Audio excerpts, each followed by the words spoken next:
So the tardigrade is, it's like almost microscopic, but it's an animal, and it's just like incredibly versatile, and it can survive in outer space. Welcome back to the podcast, everyone. It's officially been 3 years of the NAST podcast, and this is my first guest of year 3. I recently discovered him when he was performing at Capitol Hill Block Party. He has a handful of singles out, and he's about to release. Well, I guess now he has released his debut album or EP. I'm a fan. I'm excited to learn more about his background. He's a Japanese American from Seattle. It's my pleasure to introduce Seiichi. Thank you very much for having me on the course. show. It's really good to be here. Yes, sir. So you are originally from Seattle, correct? So I'm kind of from all over the place. Okay. I was born in Japan. I lived in Arkansas for a few years. I moved to Chicago, which is where I grew up. And then in the last 5 years, I've lived between Hawaii, California, and now here. Whoa. So it's a lot of moving. Yeah. Damn, do you consider yourself like a Seattleite yet then? Or like how many years have you been in Seattle now? It's been 2 years. Oh. Yeah. That's craziness. So Yeah. so you spent like the majority of your time growing up in Chicago? Like how many years were you in Chicago then? I think that was about 12 years. So yeah, most of my adolescence. Okay, that's why I connect with you then, because I have a huge soft spot for Chicago Oh, artists yeah? for whatever reason. Like I'm connected with like Lyrical Lemonade down there, Okay. and I've had a lot of cool artists. Like, do you know like Adon Diaz? Wait, is it Adon Diaz? He kind of makes that like bedroom lo-fi pop indie Okay. type music, and there's quite a few artists like that in Chicago besides hip hop. Mhm. And you kind of give me those vibes. And as Oh, soon as I cool, listened okay. to your music, I was like, holy shit. It just so that makes sense that you're from Chicago in my mind, at least, because Okay. it doesn't really sound like Seattle. People don't like to say Seattle has a sound. We're kind of like eclectic, but Yeah. you can kind of tell when someone's inspirations don't really match up with like Right. Seattle's inspirations. Yeah, I mean, I would say in my experience, Seattle's pretty alternative and indie, and then there's like a lot of punk here. Mhm. And so like when I was like looking for people to put a show together with in like the R&B, soul, lo-fi, like, you know, funk kind of stuff, it was harder because finding like there aren't as many of those artists here, Right. as like alternative. And then when I do find them, it really is like almost bedroom indie, where they aren't connected to a music scene. Yeah. They don't know like an issue, not to just fucking shit on Seattle, but an issue with Seattle is, you know, we've talked about this before, podcast listeners, but people from Seattle, they know how to put on shows, right? And perform, or at least the older artists in Seattle. But then like up and coming artists, they know how to promote on social media and to make music, but there's that disconnect with how to do shows. Right. And it seems like you experienced that disconnect of not being able to find people that know how to do shows or how to even reach out to those people that might be in your lane. Yeah. Yeah, I experienced that too, because when I first moved out here, before I recorded my EP at Robert Lang, everything. Oh, at Robert Lang. There Yeah, we go. Yeah. Shout out to Jesse Field. He's a amazing engineer and producer. And before I recorded there, I was doing everything in my bedroom. So like I was the bedroom producer. And I was just like, I need to take this to the next level. I'm not like quite getting the depth of sound that I think I could at a studio. So I mean, I like treated my home studio with sound panels and bass traps and stuff, and it's like I got some nice monitors, but I didn't go to school for engineering, so I just did it all on Udemy is where I learned. Wait, I don't even know what Udemy is. It's an online course. Okay. Website. Would you recommend it to people? Yes. There we go. Check out Udemy. Udemy. They're not sponsoring this. So you got your musical influences in Chicago then, or where did you gain your like influences to actually start making music? Because That's a really good question. yeah. Kind of. I didn't like specifically listen to Chicago-based artists, I guess, except Kanye West, like when I was in high school. But I did. My musical influences is like a lot of jazz, Okay. a lot of like older music, and a lot of classical. Is like what I listened to growing up, and then like also, I mean, like when I was in high school, I was listening to like punk and stuff, like every high schooler does. But like when I started creating music and writing music, I was like, to me, it was about pouring the emotions I was experiencing into the music, and so I connect a lot more with like ambient and slower and emotional music, and you can kind of see that in the EP a little bit more than the singles I've put out.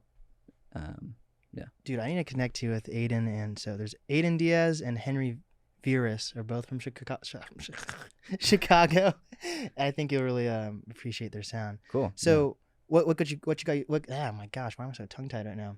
What got you started in music? Yeah, it is kind of. So I started playing piano when I was 7. My parents put everyone in my family in piano lessons. Wait, how many siblings do you have then? So I have 4 older sisters. Oh wow. Yeah. Damn. It's rough.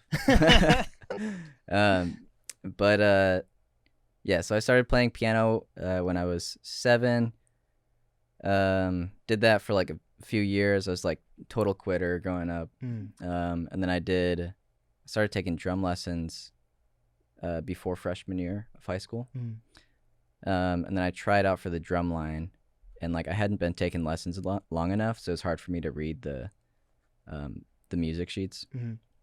So they put me in the pit, and I was like playing like these 2 drums at a practice, and I'm like, this is so difficult. Yeah.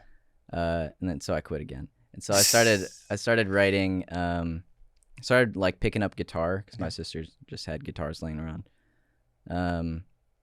And I started writing songs, and I started getting back to piano and writing songs too. And that's kind of like the guitar and songwriting is kind of what stuck for me.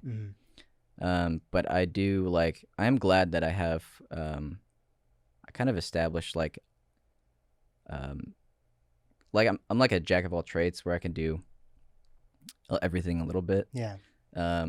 And I feel like as a producer, that's a good trait to have. A lot of producers I know will play like every instrument a little bit. Yeah. So would you say you started producing first before you started making songs? Yeah. As a singer, I guess. I guess you classify yourself as like a singer as well. Yeah. I would classify myself as a singer now. Okay. Because I started to invest a lot more in my voice, like taking voice lessons, just doing like guitar and vocal cover gigs and stuff, and just like so. But for production, I started production when I was living in Hawaii. Okay. And I was doing it in like an completely untreated bedroom. The bedroom was really small. It was like 2/3 the size of this bedroom. And was it like on a beach? Was it kind of like a vibe, or like because No, it was like sad. But it was really scrappy, but it was also I don't know, that was a really exciting time period in my life. So I don't look back with disdain or like I wish I had more. It's just like I was happy, and it was fun, and like learning to produce is such an exciting thing. So I was like making a bunch of demos, and then I moved into a house with my sister, got a bigger room. Then I like fully decked out the studio with like sound panels and everything I was telling you. And that's sort of when I started producing, and the first 3 singles I put out were done in that room. And then everything else was done in where I currently live here in Seattle. Right. Yeah. So you went from, wait, one more time. So you went from Hawaii to Seattle, or what? Yeah. Okay. Yeah. And then how long were you in Hawaii? 3 years total. Oh, dope. Yeah. So why all the moving? Just family stuff or work stuff or what? Well, I grew up in the Chicago suburbs. Okay. So like people from Chicago will be like, that's not Chicago. Mm. That's the suburbs. So I didn't go to the city a ton growing up, and so I didn't develop an attachment. I wish I would have gone to the city more. Mm-hmm. But I was just living in the suburbs, and I was like, this is not the place I want to be. I didn't like have any attachment to Chicago, so I was like, I want to get out of here. Yeah. I think if I would have ventured into the city more frequently, that might be different. But and then I moved to Hawaii for a year when I was doing online school. And I really enjoyed it out there. And then I moved to California with an ex-partner because she was going to go to school there. Mm-hmm. Then we broke up, and I moved back to Hawaii because that's where my family is. It's just like there's just reasons, just life events. There's just life events, and then like, yeah, it's just I didn't feel attached. I haven't felt like I've had a home base for a while, and I feel like Seattle is kind of. I'm putting my roots down now, and it's a nice feeling. But I've been very nomadic for the last like 10 years. And what draws you to Seattle out of all places? Well, specifically what pulled me out here is I visited twice, and I really enjoyed how the arts are so alive here. And I mean, so in the daytime, I'm a software engineer for a very small company that's Hawaii based. So did you meet them in Hawaii or something? Yeah. Oh, cool. Well, actually, no. I met him when I was in California, and then I moved. Yeah, started. You need like a freaking board. It's like that meme where the guy has all the like that. What was the question? So yeah, like what drew you to Seattle? Just because? Yeah, correct. It's just so my I was in Hawaii. My two things are like music and being an engineer, software engineer. Those two things are not huge in Hawaii. So especially original music of like the indie genre are not big in Hawaii. Got it. So it's really difficult to feel like I could actually go anywhere with indie music in Hawaii. So I was like kind of thinking about where to go. Seattle was like on my list. And then my sister bought a house out here, and she's like, hey, do you want to come live with me in my house with my husband? And like you can set up a studio here. And I was like, yeah, that sounds cool. Dope. So you're close with all your sisters, or is this one sister that you've been moving with like all these different places? I've never lived with her before this. We're all pretty close. Got it. Wait, so what about in Hawaii? I thought you said you moved somewhere in Hawaii with a sister. That was another sister. Oh, so you're close with your entire family. That's kind of that's nice. Yeah, we got past all the childhood trauma, and now we're there close, we go. Yeah. So, what drew you to music compared to like you said all your siblings did music? So, what do you think made you be the one that actually released music, or do any of them release music as well? I do have one sister, Akemi, who has one song out on Spotify. Shout out her. Yeah. And I'm helping her produce an EP or an album right now. She's a really good songwriter. But I think what was important for me is like being like emotionally connecting to music, and finding that when I write songs, it's just the thing. I feel like it's the thing I have to do. Like, so I studied music in community college for 2 years, and then I switched to software, and I'm a software engineer, and I enjoy it, and I enjoy the company I work with. But it's like I had a music hiatus for a couple years, and I realized that I can't not have this in my life. And at that point, I was like, okay, let's put something out. Let's make it a real thing. After kind of taking a break, so. Damn. So, is there any connection to software engineering and music? I would say it's more of.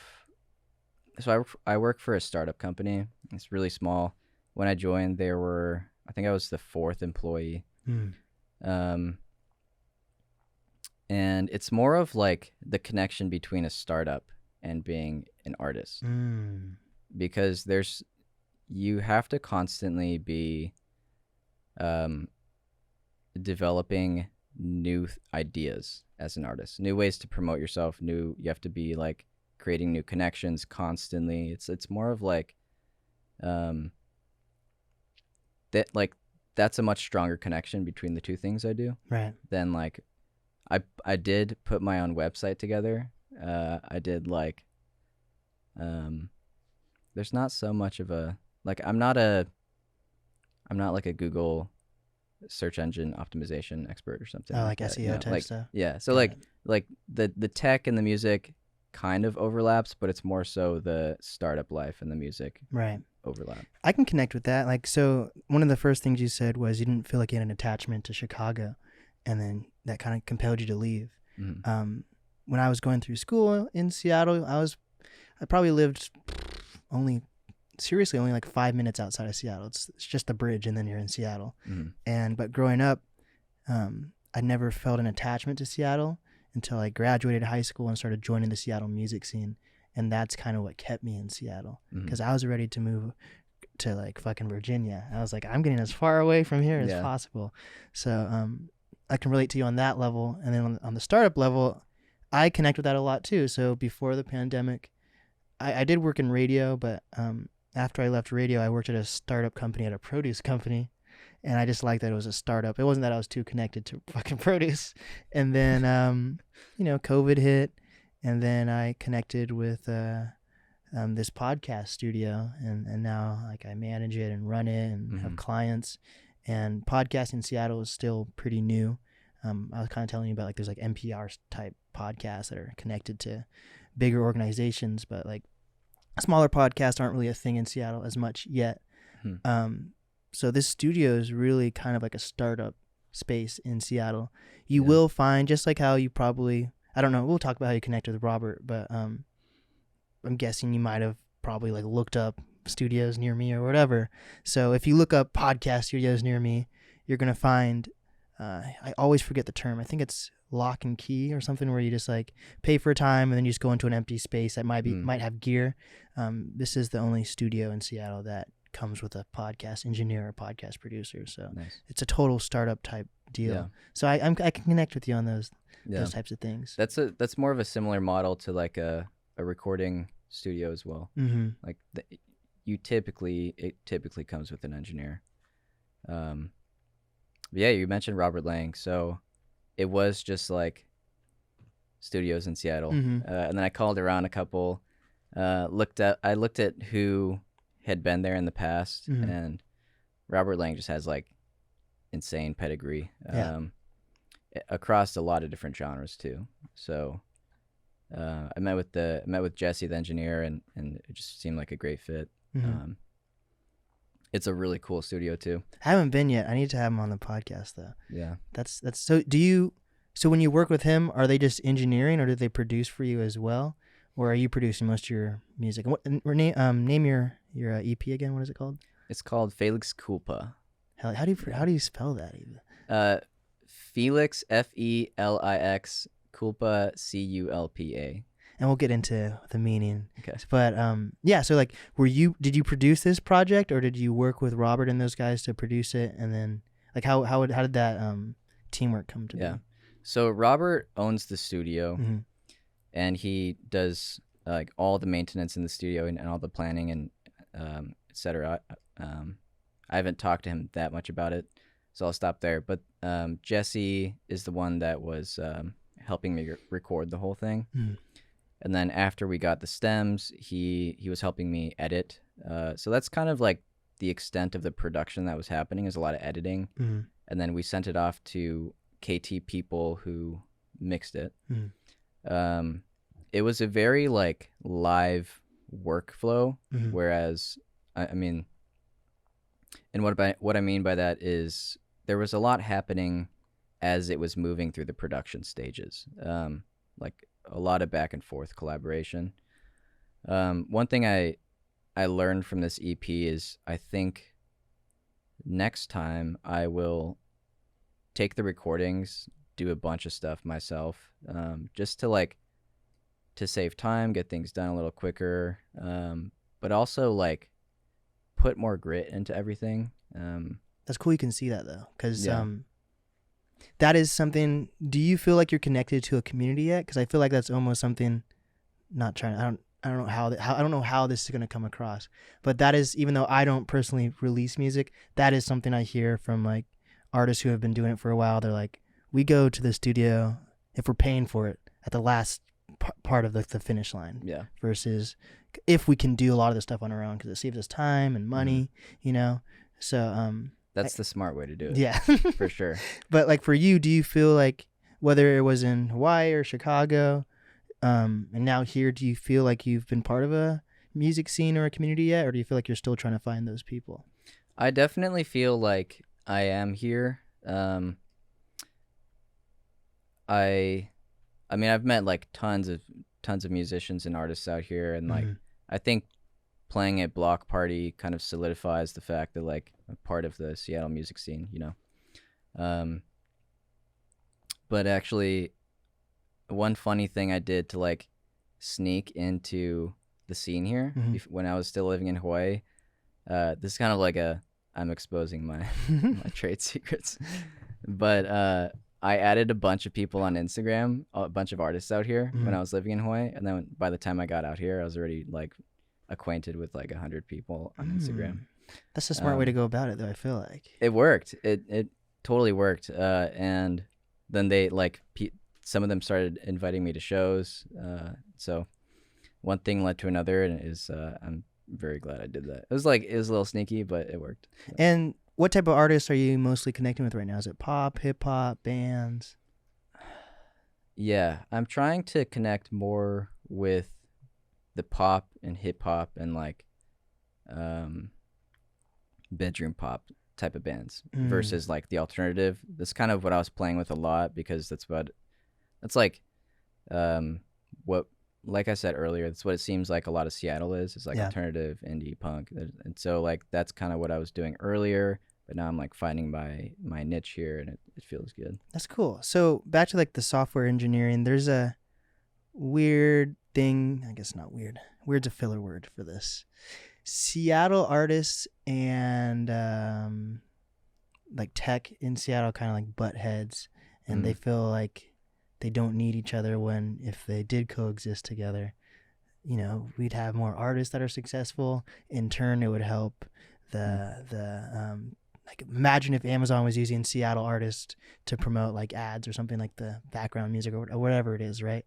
So I hear a lot of Seattle artists talk about when tech comes into cities, especially Seattle, it takes away from the culture, you know, because it pushes people who may have grown up in Seattle out of Seattle, because you know prices rise, and you know they're starting. If a lot of Seattle is like the restaurants and things you see in Seattle are based around the people that can really kind of afford it. Like there's a lot of like Asian restaurants and Indian restaurants and things like that, because that's what you're seeing when you go into Seattle. There's lots of those types of communities. So for you, have you ever experienced any backlash or anything when being like someone that's in art but also in software? Yeah.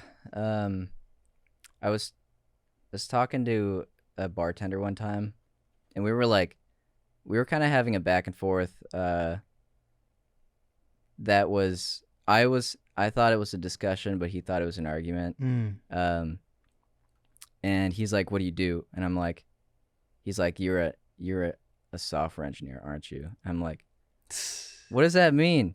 I mean, I get it though. So I get it, because like the tech companies are here and people move here, and it pushes out everyone else, because it's like getting more gentrified, and like especially for artists who generally, like demographically speaking, don't make as much money. It's hard, because and I understand that there is a like a disdain for the tech industry here. But what I think is super critical is like all of the community groups here that are made to support artists. And like having organizations that fund artists or sponsor artists or like put on events, and I see a lot of that happening in Seattle. And to me, that specifically is what fights that conflict, because when artists feel supported, when artists feel capable of doing what they want to do, but also being able to make a living doing it, Right. I think that's good for the city, because yeah. No, that's But fair. yeah, I think, no offense to artists, this is a little bit on the artist part too. There is a ton of resources. yeah, It only took me a year of focusing on podcasting to make a career in Seattle out of it, because I just took the time to find the resources. I feel like some artists don't know where to even look, and maybe like I have a lot of friends who've been doing music for 10 plus years in Seattle, and maybe there was a time where some of these resources didn't exist. So if you came up in Seattle making music and didn't hear about these resources, and now these resources are here, you're probably still thinking in your back of your head, there still isn't any resources. right. You know what I mean? So that's what's cool about if you're coming to Seattle. I feel like a lot of, I used to make fun of people being called transplants, but that's what makes Seattle at this point. We're kind of a melting pot. A lot of people who move to Seattle to make music, I feel like they do a lot of research on the community that's going around and the resources, and then you see these artists pop out of nowhere in Seattle. Like I think you're verified on Instagram. You got like a lot of followers. Not yet. You're not Working on verified? that. Oh, you got a fuck ton of followers on Instagram. Seems like your Spotify numbers are doing good as an up and coming artist. But then you see Seattle artists not even knowing what the next step is. So it's kind of cool, and I'm kind of inspired to see people move to Seattle and take advantage of those resources. Yeah. I think a lot of Seattle artists that do get to that point move to LA or New York or something. Yeah. And they lose themselves. Yeah. In the music. Yeah. But yeah, how did you start gaining your following? Was it when you moved to Seattle, or is it when you started releasing your first few singles, or what? I utilized a lot of marketing. So I put out a lot of ads globally. So a lot of my following is extremely diverse geographically.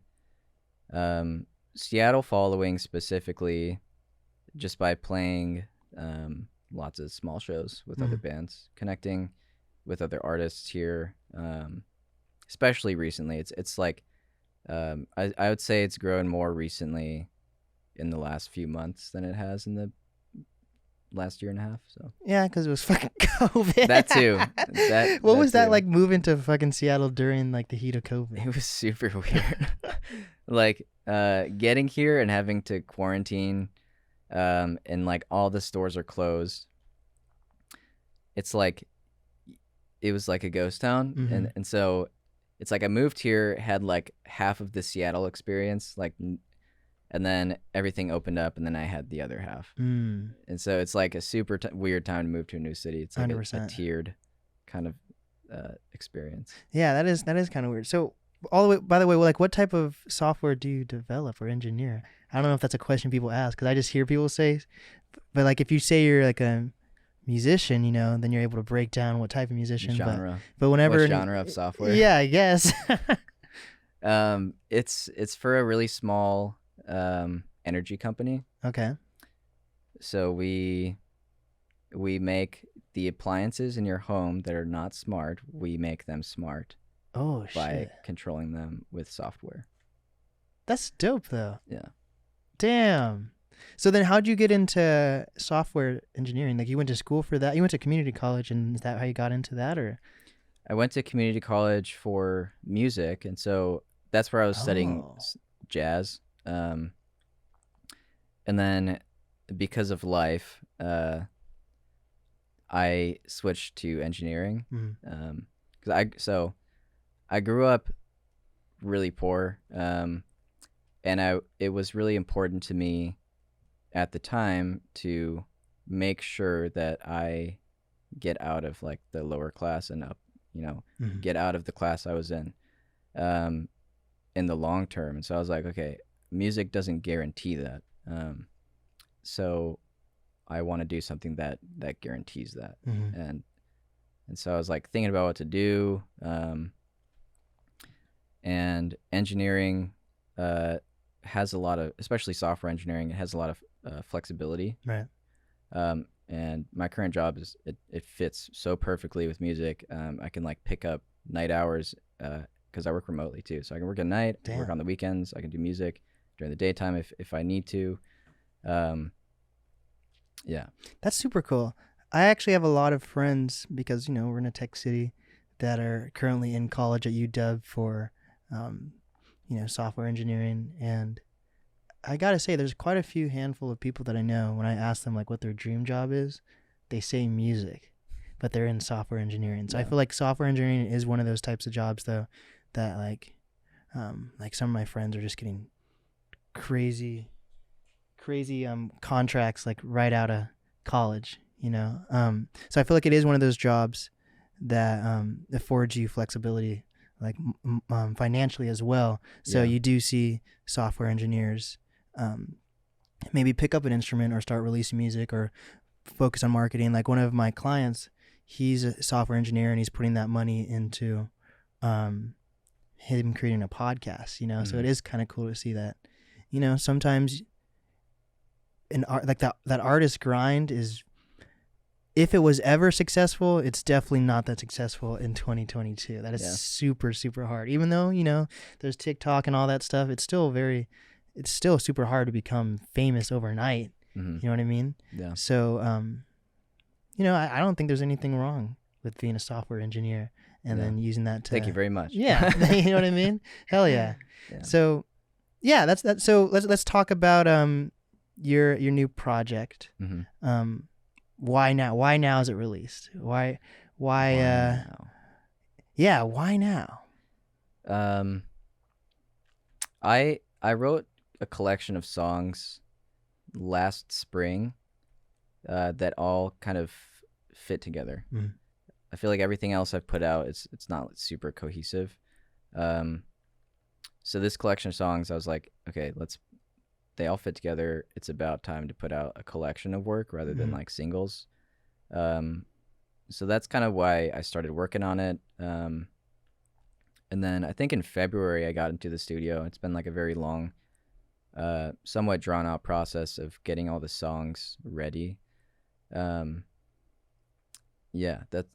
It just kind of happened naturally that way. And what was the theme of this album, if there is? And do I call it an album or do I call it an EP, or like what's the difference? It's an EP. Okay. So I think an EP is 4 to like 6 songs. An album is 7 to whatever. Got it. Kanye West has like 30 songs on his album. Donda. But the theme of the EP, so it's called Felix Culpa, which means it's like a biblical term it means fortunate mistake.